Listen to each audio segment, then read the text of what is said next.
police station, and they are monitoring the situation across. In fact, has shown you the visuals of these difficult terrains. It's very impossible and very difficult for security forces to do operation here, but you can see helicopters and sniffer dogs have also been present into this service so that security forces will get any success at the earliest. Yes.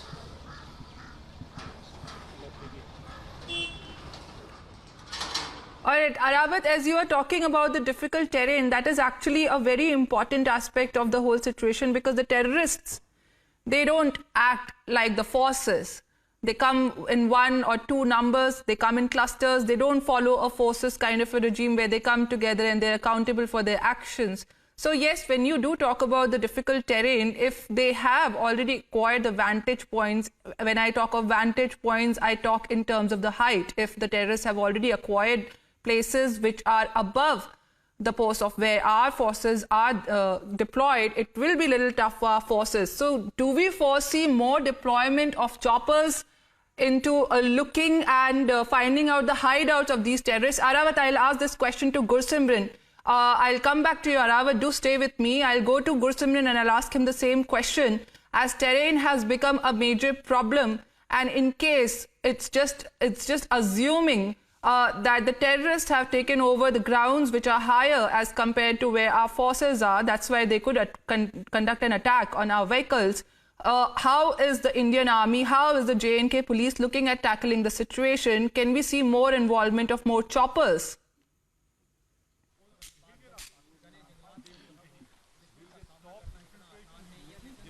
See, Nikita, when it comes to the terrain of the area, it remains to pose a major challenge to the security forces, be it the Jammu and Kashmir police or the Indian Army. But when it comes to the current operation, the prima facie focus, what it seems for the security forces on the radar is those three terrorists and their supporters that are carrying out the attack in the area. Because these three terrorists, they are deadly terrorists trained for the jungle warfare, and that is what something is really concerning. Because time and again we have seen that how the terrorists are now targeting the security forces.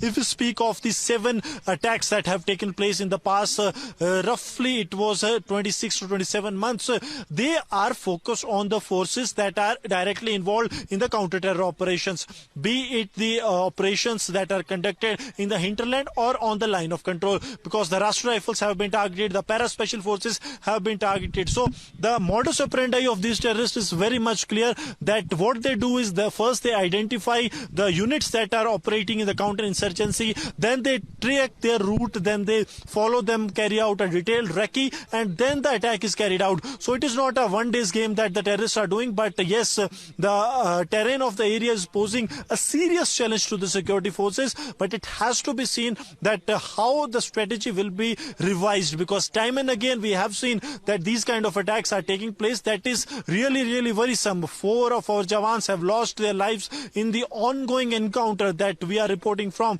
And if we speak of this year earlier, there have been a total of 15 casualties before these 4. So total number of casualties have risen to 19 so far this year. 27 terrorists have been killed. 7 civilians, the Hindus from the Dhangri area of Rajouri, were killed by the terrorists. So when we take a total, the total of the casualties to the on side remains to be 26, while on the terrorists, 27 terrorists, 14 in the line of control, while 13 in the hinterland, they have been killed by the security forces. So now as we speak, there are the intensified operations that are on in the area, Nikita, so as these terrorists can be neutralized at an earliest.